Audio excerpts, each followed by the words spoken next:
everybody who's watching us in this platform. We are very thankful for having the opportunity of having an exchange of knowledge with colleagues from different areas, different parts of the planet. In this case, we have Yorlis Luna from the Latin American Coordinator of Organizations, members of La Via Campesina, who's going to tell us about the approach which is campesino, peasant-to-peasant approach as a tool of this process to attain a decent life, the favorable conditions for a people. The peasant-to-peasant methodology will be explained by our colleague, and it's got to do with the exchange of knowledge through the productive, based on the productive processes of the fields. We want to give the floor now to our colleague, Yorlis, who will tell us about all of this. Thank you very much for being here. Thank you, everybody. I am a part of the Association of Field Workers, and I would like to have this space. I would like this space to be an exchange of experiences. I would like to share our experiences and our dreams. I would like to devote a minute, less than a minute, to have a break, to feel that we are well, that we're conscious. Just a moment of thought for all the peasants and their families who are resisting in their territories, in their fields. In Nicaragua, we are collecting beans, and I just want a moment of silence to connect with this inner self.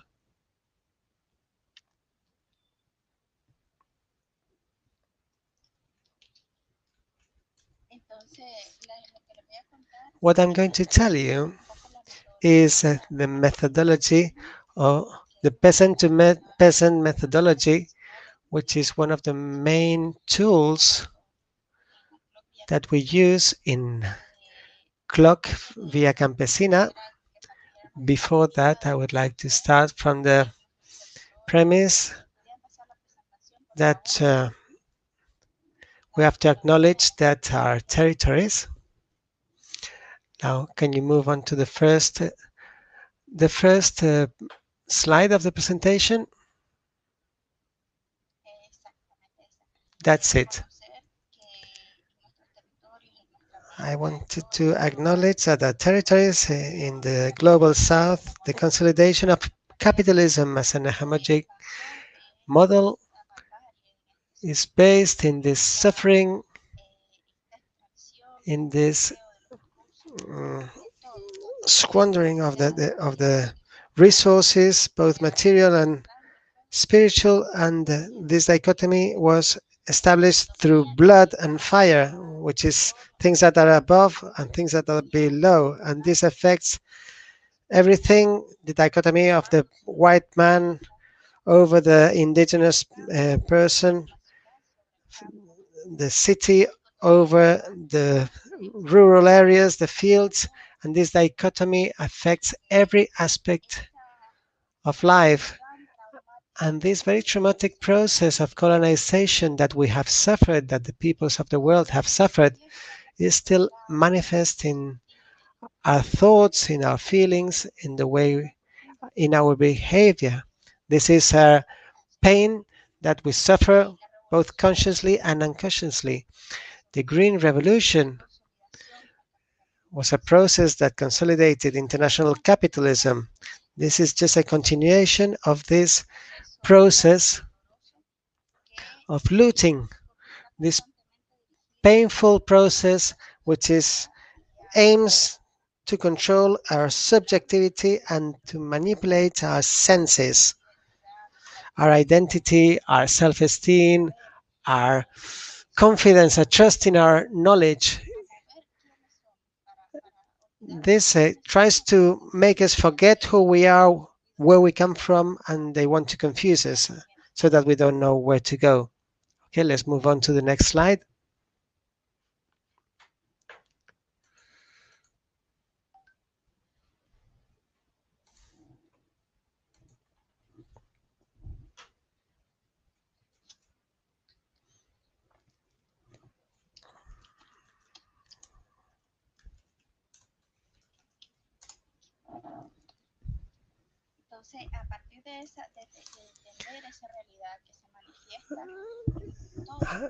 Once we understand this reality that is present in the South, this dichotomy of ideas that are above other concepts, this promise that we're still living in a colonial world, in a world that has not overcome this pain, a world that is looking for new alternatives. And the Green Revolution is one of the sides, of the facets of this model of this capitalist system that puts an end to knowledge, to life, this model that is so terrible for the life of our planet. The model that the Green Revolution brought us, the model of communication in the countryside, is a model that includes all the principles that are behind this colonial, colonial model. It includes this domination relationship between what's on top and what's below. What do we have in this model?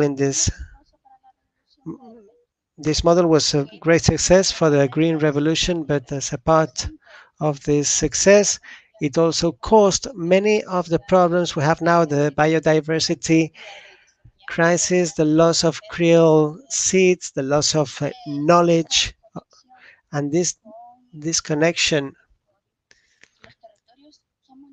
between the territories, because we are the territories, the people are the territories, this continuum that unites the land with the people. It's a continuum, nature, the human being, and this has created a disconnection between the land and the people. What happens in a classical transference situation? What is usually called the agricultural transference. Many things happen in this traditional situation. One of the main problems we have is that there are limits in the deep encounter between human beings.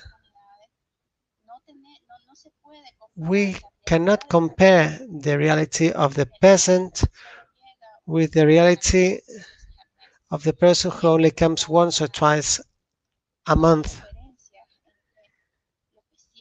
There's many differences between the way they feel, who is really. We have had two terrible hurricanes in Nicaragua, for example. When a peasant has lost his crops, when the prices has gone down, we're talking about the realities of these people, the experiences of these people are different.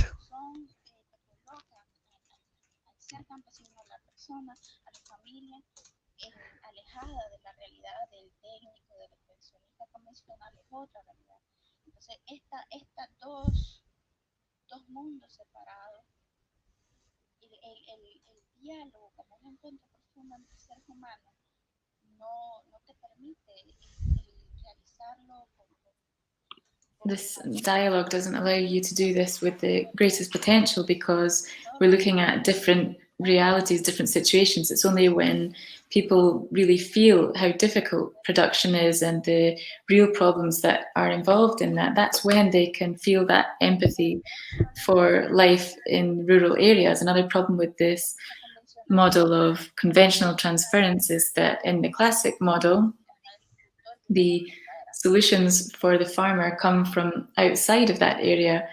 We might have an international or a national centre for agriculture, and then that goes on to the technicians, and then lastly it arrives with the farmers. And what happens is that even the word, they talk about technological transference, technological transfer, as if knowledge can be transferred, when that's not the case. It's something that is built based on experience and based on daily interaction in life and your interactions with others around you. So this fact, which are solutions based on the outside of the perimeters of the local situations and not taking into account the historical situations. This is like building up a wall, which in these situations, these classic situations, this classic methodology, you can't really release the potential of transformation.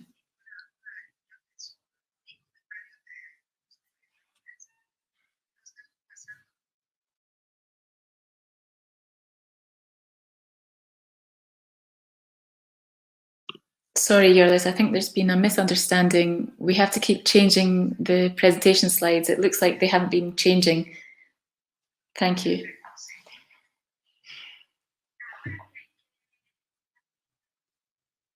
So now can you see the next slide? Can you see the fourth slide now?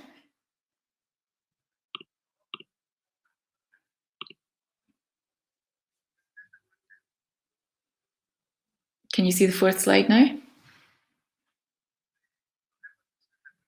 Now we can hear, we can see the fourth slide now, thank you. Great. Okay, I'll start moving through the slides myself. Thank you. Well, this legitimizes this same dichotomy, which was already established over 500 years ago, this dichotomy of superior and inferior, where knowledge of technicians and of the West is imposed as something superior to knowledge and to experience and local knowledge, which is very much adapted to the local situations and realities. And I could talk for so long about the contradictions of this classic model of rural extension and rural transfer, and call it what you will. But the logic of this is to support the production system and support it and legitimize it. And if we're talking about who is doing that, in the case that the state is doing it, this doesn't really legitimize the extensionalism. It reproduces the patriarchy, it brings in racism as well, and so it copies everything that is there to strengthen that kind of system, and it's not going to generate any kind of local empowerment or self-esteem, because it's designed specifically not to do that. It's designed to combat that. And in the case of Latin America, where all of the rural extension system has been dismantled from the 1950s, and now it is dominated by the private sector, this situation is even worse. Beyond all of these limits and all of these contradictions, we have the commercialization, the commodification of all of this process, and being at the service of the large transnational corporations of international agri-food industry. So this is the case of the limitations of the classic model of rural extension transfer, as many universities still continue to call it.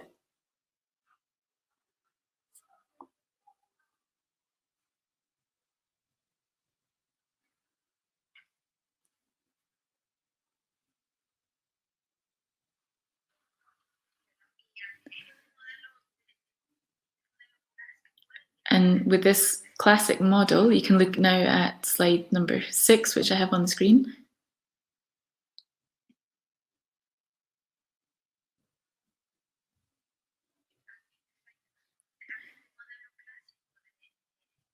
So with this classic model of rural extension that has done so much damage, male and female peasants as not just as a methodological model, but also one of principles of life, has been gradually building up as a tool which comes from our communities, from the people, from the principles of social struggle in Latin America. We have the peasants, the methodology of campesino to campesino, peasant to peasant, and it offers the easiest solutions to very complex problems. And so, as the very methodology itself is called, peasant to peasant, it's a methodology that is being used by the organizations of the CLOC, the Latin American branch of La Via Campesina, to help organic agriculture and its movements and its networks.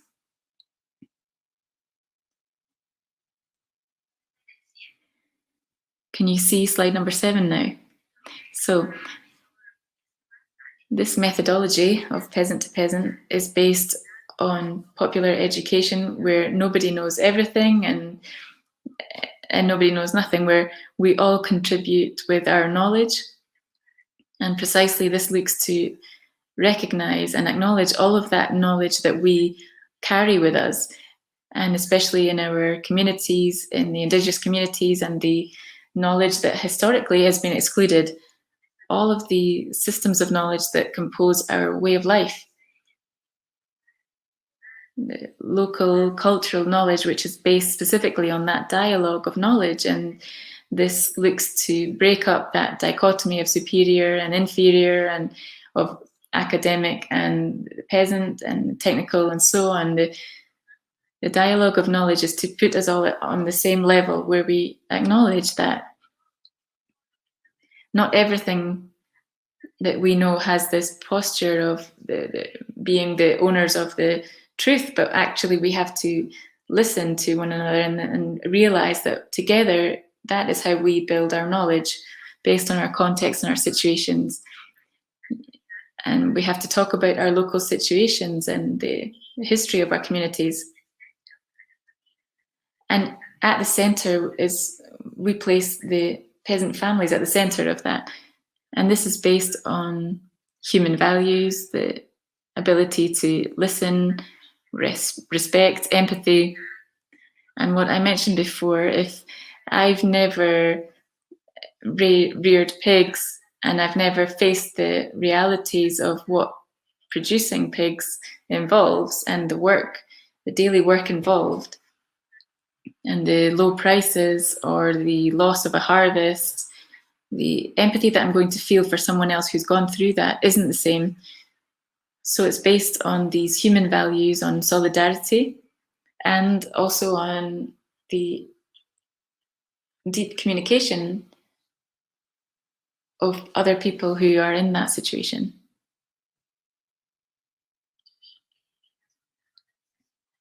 In the case of our organizations, it's the praxis for social change, which is based on collective work, on commitment, on the historic moments, and on the recognition that we are unfinished products and that we're still learning, and we don't build ourselves up individually. We do that with communication with other people, communication with the land, and it's by doing this that we begin to understand more and train each one another. We're all working on our own different situations. We can't have someone coming from the outside to transform our situations, our realities. In fact, we have to be the active subjects, because we are the ones, it's our land, we are the ones that have to change that history, and we have to base this on the connection with our roots. So the principles of peasant to peasant, these are more methodological. They're to begin gently and on a small scale, because the weakness of agriculture is so great, it's so vulnerable, that you can't begin, when you're going to do some kind of agroecological practice or something on a larger scale, or begin with different practices at the same time.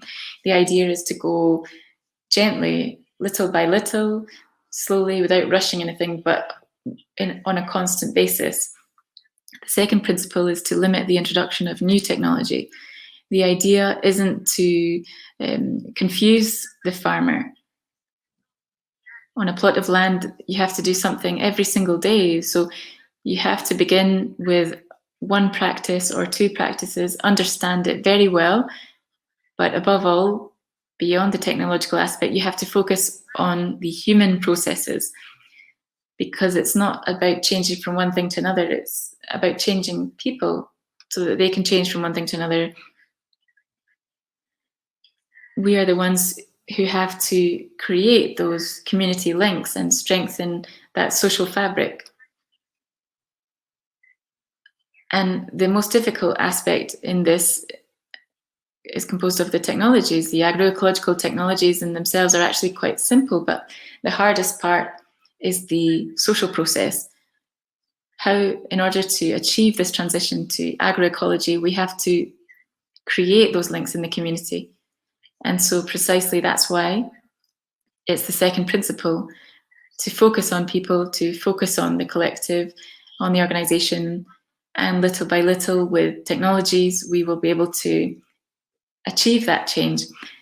The third is to begin with practices that give outcomes in the short term and successes that can be recognized and that generate motivation and enthusiasm, because it's such hard work working on the farm. So you have to begin with these smaller practices that can show results and show success, because the list of agroecological practices is composed of very diverse points. So what territory by territory, we have to work out which practices can offer in the short term good results and that motivate people and offer motivation in the community and generate enthusiasm to see that those practices work. The fourth principle is related to creativity and local experimentation on a small scale, because we can't say that this is definitely going to work in Nicaragua and Guatemala or in other countries. Each territory has its own characteristics, so we have to experiment. Often we might make that mistake of saying, oh, look how great this is and this is what's going to happen, but actually you have to experiment. The same processes won't work everywhere. And part of experimenting also includes developing confidence and trust. And this is something which is collective, but it's also individual. And we can gradually see how peasants are constantly learning. So we need to have these own experiences that can be shared with other people in the territory itself, in the same or in different conditions, where there are conditions of drought or excess humidity or of slopes.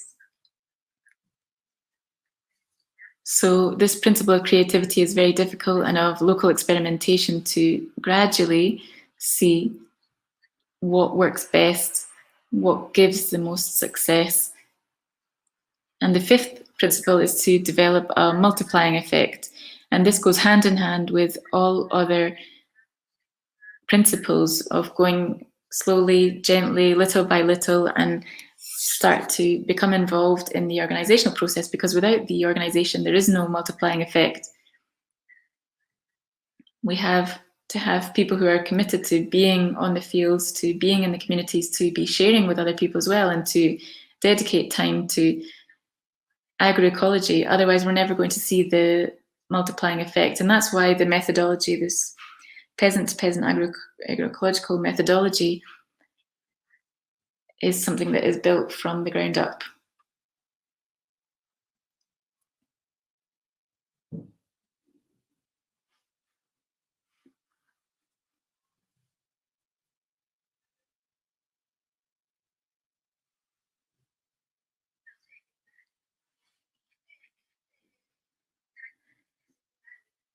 So this central characteristic of peasant-to-peasant methodology is based on the social process, and this has to do with the sustainability of any kind of process in the whole world. we're always seeing projects being developed, plans being implemented, or experiences, but its continuation in time in the long term is guaranteed by the organizational fabric. It's guaranteed by the awareness, by the commitment and the work, or as we say here in Nicaragua, the work of ants, little by little. That's what guarantees the foundations for this process to be able to be maintained over time, and to even be maintained over time from one generation to the next. So looking at the social process, the first area has to do with the construction of, this doesn't have to do with recipes. We have to dialogue with the different peasant families. We have to offer exchanges of experience based on the problems. We have to see whether some problems are identified more than others, or if they have to do with the soil. For example, in the community where I live, we're going to exchange experiences based on the plots of land which are better. And so the peasants will be able to explain how they've been able to combat soil erosion. And we've also got different workshops, first of all, to reach an agreement and reach a consensus, because we have to work out which principles and which values are going to sustain the process that we're going to be taking part in. And this is the hardest part. It's harder than any kind of technical workshop, and it's to truly create and talk about what hurts us and what priorities we have in terms of, and see how the families and the communities can really reach a consensus on that. And then we can use these values as our basis. And that's what's going to maintain our relationship. We need to make sure that the principles that are going to sustain our exchanges are clear. And then we can have technical workshops, and we can develop techniques at the same time in line with our principles. And we want to make this process a continual one. It's not a short-term one, it's a continuous one. It's not something we're going to do from one day to the next. We need time. And one of the greatest advantages is that the very people who live in the community are the ones who are going to be doing these. We don't need external technicians or external facilitators. It has to be an endogenous local process built up by the families themselves, by the communities themselves.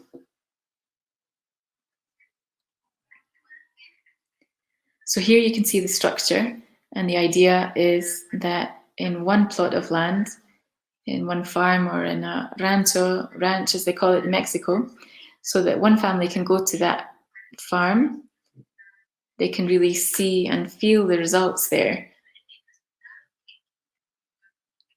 and see the results that they're really looking for, because if you don't see it, you can't believe it. So that's what we try to do. We go to these different communities, we take peasants from different areas to see the experience that farm has had, and they go to these different farms or their neighboring communities, they become motivated, and they can speak with the farmers on that area that has successfully completed a certain technique, whatever the agroecological technique is, and then we can create a waterfall effect based on this promoter who has advanced in the agroecological transition, that can motivate others to forge their own path. So this can be done formally or informally, but the idea is to create that effect, as you can see here, this waterfall effect. So we don't want to have any isolated communities, because agroecology is the way in which it's the path for peasants. But this is also the way that we can scale up. So peasant farmers can work using agroecology to scale up. But the centralized process is based on the social fabric. an organizational one.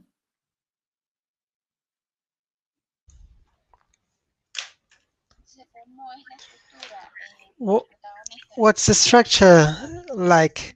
The protagonists, they are peasant families, neighbors who are motivated to learn new things, people who are interested, also the promoters, who are the innovators, peasants who have presented key results that have reached their own solutions in their own context and with their own knowledge and experience. We also have the facilitators who are local leaders who there are many leaders in the communities for different reasons. And these leaders that mobilize people and facilitate this process, this coordination process. They communicate with other people, they do teamwork. In the Cuban case, this is people from the cooperatives, from the National Association of Small Farmers, who assume this role of facilitators. And finally, in the case of Cuba, we have the coordinators who are workers from ANAP who are exclusively devoted to responding to the organizational demands of these movements of peasants that are going through this agroecological transition. These are some key experiences. Peasant to peasant. Peasant to peasant started in Guatemala in 1972 in Catholic communities, grassroots communities with an NGO that supported them. The historic context was the Civil War, which had a polarized society, so the type of participation we had then, as well as now, was voluntary, based on the helping each other, how we can help each other. In this first experience, peasant to peasant, there were no established school in a specific place. It was more mobile schools for land preservation. These movements were repressed. Many of them went to Nicaragua, to Mexico, to Central America. And from the year 87 in Nicaragua, this reached the form of movement in the year 89 until the year 99. And this was absorbed by the National Association of Farmers in the first stage. We had the revolution of the 80s. They had a lot of pressure. Peasants did not have access to seeds, for example, to all this was they didn't have the right environment to grow. Promoters first were volunteers, and then there was a combination between mm, solidarity and economic interest. When there were some projects in place, the mobility was facilitated. After this experience in Nicaragua, moved to Cuba, where they started small experiences with the Association of Small Farmers, and then it took the shape of a movement as an organic form of the peasants' movement. With the agrarian reform, its historic context was a special period, which was the moment after the fall of the Soviet Union in the 90s, and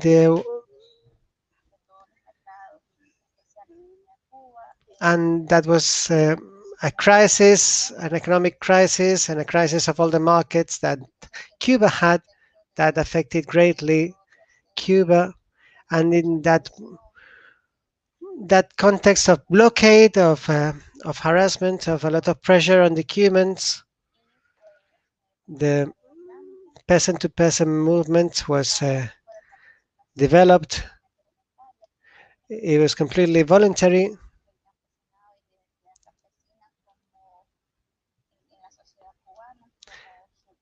The role of peasants grew a lot in Cuba. The role in the production of food, and this was anchored in the organizational fabric and the cultural characteristics of the Cuban people, but mostly on the fact that they have an agrarian reform, they have access to the land, and there was a fabric of organizations in every area of society. So this agroecological agrarian ecological movement has a lot of partnerships with other cooperatives, and it was all supported by the National Association of Small Farmers. All the leaders of cooperatives joined the National Association. Therefore, the movement moved from Guatemala, and in Nicaragua it reached 20,000 families, and in Cuba it reached more than 200,000 families.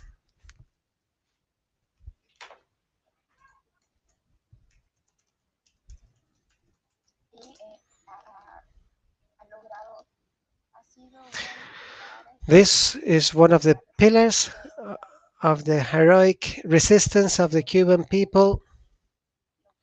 It's one of the pillars of the great changes in the production of food in Cuba, and nowadays the agroecologic institutes and the peasant-to-peasant methodology is one of the bases of food production in Nicaragua.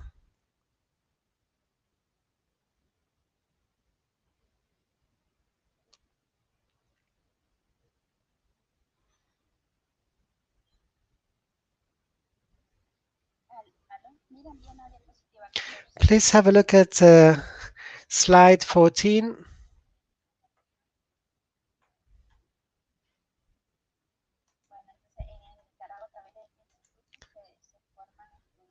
In Nicaragua, through the institutes, students are trained in agroecology from students from all around Latin America. So families are also involved, families of the rural families that are also doing the transition, and this fabric, this organizational fabric is strengthened, and they also look for facilitators in the communities, and that way the students that have been trained promote this in their villages, and they also look for a renewal, a new generation entering these organizations and their villages. A lot of what has been achieved with Yala and with the work carried out peasant to peasant is the creation of this network of agroecologic movement in Nicaragua, with the exchange of experiences that are consolidating. We're moving forward, and the young people can now feel empowered. It is a challenge to have young people staying in the rural areas, not in a passive way, but as an active agent, so that they feel empowered and that they are conscious of the historical moment. If we do not understand reality, it is more difficult for us to face the challenges we find in the peasant life and in life in the communities in Yala, we are working to preserve the historic memory and to keep the continuum between nature and the human being, to preserve the knowledge of communities, to acknowledge that thing that is our anchor that allows us to create new identities, new realities, the strengthening of this identity, of this peasant pride, but also a different way of doing things in a generous way, in a voluntary way, with this capacity of being having solidarity, of giving love, commitment to our organizations, to live in the countryside. And as the campaign says, after the start of the pandemic, people can we're inviting people to go back to the countryside with love. They should go to the countryside, to the rural areas, to make all the changes that need to be made. This methodology, this peasant-to-peasant methodology, has made this possible in Nicaragua. So young people are young peasants and they are becoming empowered. They are developing, creating organizations. They are becoming better prepared to support this struggle for the defense of food sovereignty, for the preservation of seeds and all our struggle. Thank you very much. Let's globalize the struggle and globalize the hope. Thank you very much. We have two very important contributions. Now, two questions. First of all, thank you very much to all the people who are watching. We would like to inform you that tomorrow at 20 hours we will have a new contribution from the Via Campesina in Latin America and the Caribbean, and it will be about Yala of the Agroecology Institute. And on Tuesday, 12th of January at 20 hours, we will have a presentation about the criminalization of the movements in the rural areas. We invite you to follow this, to listen to these presentations so that mm, we can learn from what our colleagues have to say. I have two questions. Why did the community um, orchards, gardens, why were the community gardens so successful in the barrios in Havana and other cities? This is a question from Glenn Boyd. Yes, a lot of the success, first of all, I would say because when they started to be implemented, it was in a food crisis context. If they didn't have any fuel, they couldn't bring the food from the countryside to the city. Very little food could be found in the local market. So one of the innovations we had was the crisis, the fact that there was no products available and the lands were available, and the policy of the state was to give away the lands, to give the lands to the people. A lot of um, the people, a lot of the land that were dumps were made into gardens, into orchards. We had the need, the pressure of producing food and of consuming healthy food. So one of the great successes was that these gardens brought a solution to a real problem that people were feeling. And it was a real solution. They provided healthy food at low prices because if you go to the market, it's much more expensive. So it was a fair price, healthy food at a low price. The Cuban people have a high cultural level, so about food. So it was a solution that gave an answer to many problems and also give a solution to aesthetic problems in the popular neighborhoods. These gardens were a solution that solved different problems, even the problem of unemployment. Many young people, many cooperatives, um, well, solved the problem of unemployment. These gardens provided jobs too. So this combination of factors made this program so successful.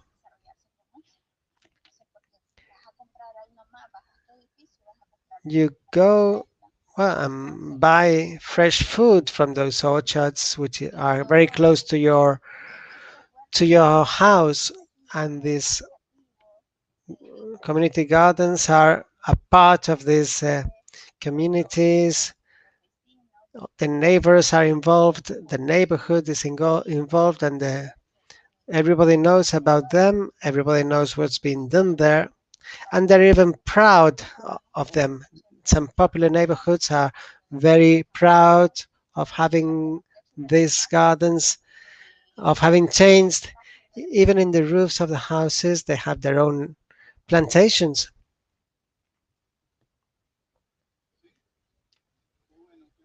That's excellent.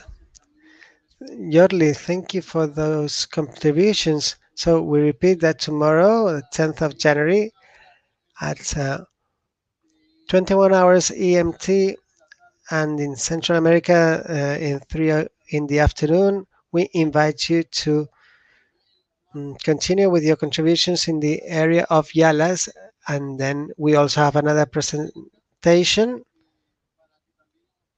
on Tuesday, a presentation about criminalization of the peasants and the Declaration of the Rights of Peasants. We have another question from Catherine McAndrew. How has implementation of these policies differed in Nicaragua compared to Cuba? The first key differences are the contexts, the historical, political, and cultural contexts.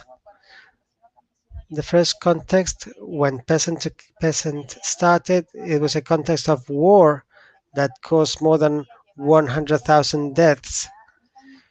We couldn't take an agricultural engineer could not reach some part of the country because there was fights, there was a war. So it wasn't an easy context.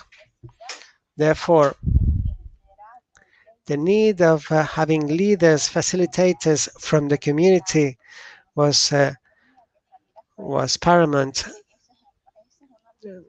That was one of the main differences. Secondly, in Nicaragua in the 90s, there was a process of counter agrarian reform, agrarian counter reform. So there was many of the achievements, social achievements, were lost. There was they took step backs in the agrarian reform, in the social progress that we had achieved in the social revolution. So organizations continued with peasant-to-peasant methodologies, but the context of the country was very difficult.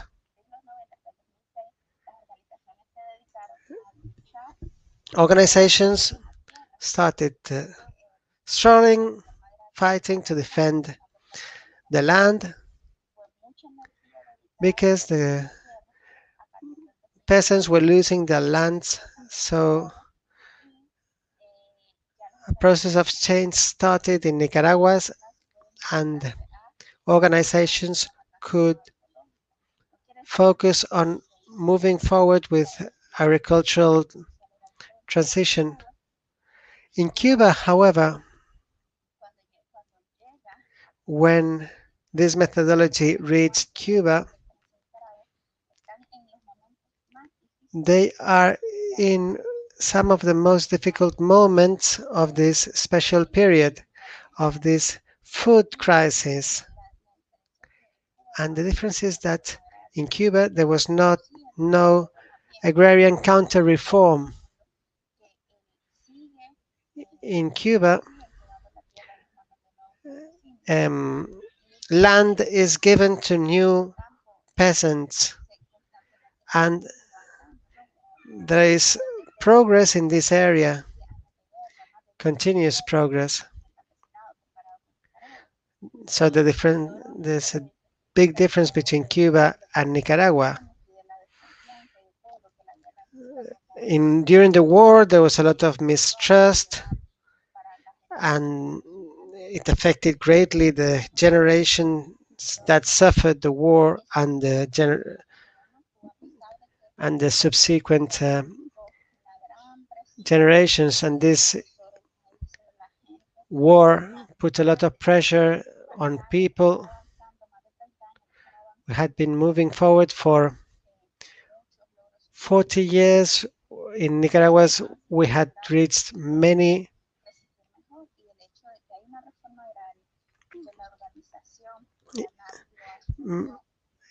In Cuba, there was an agrarian reform, and this was integrated by the organization that was key for the peasant movement. The ANAP is a mass movement which is really big, and we must understand the different contexts. In Cuba, society is organized because there's a non-stop revolution which has lasted for 60 years. There's been no stop to this revolution. You can criticize some aspects of it, but people have had the control. Education, health, human dignity are in the core of society. So those are the differences. That's why in Nicaragua we reached 20,000 families really strongly, because people mm, grabbed this methodology because they didn't have anything else.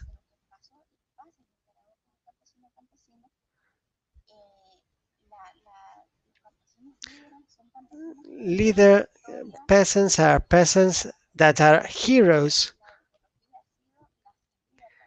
Agroecology has been the solution, their way out to defend their villages and their families. And in Cuba, the movement reached 200,000 families because they needed this methodology because of the blockade. There was a lack of food. Peasants were more open to hear about agroecologic technologies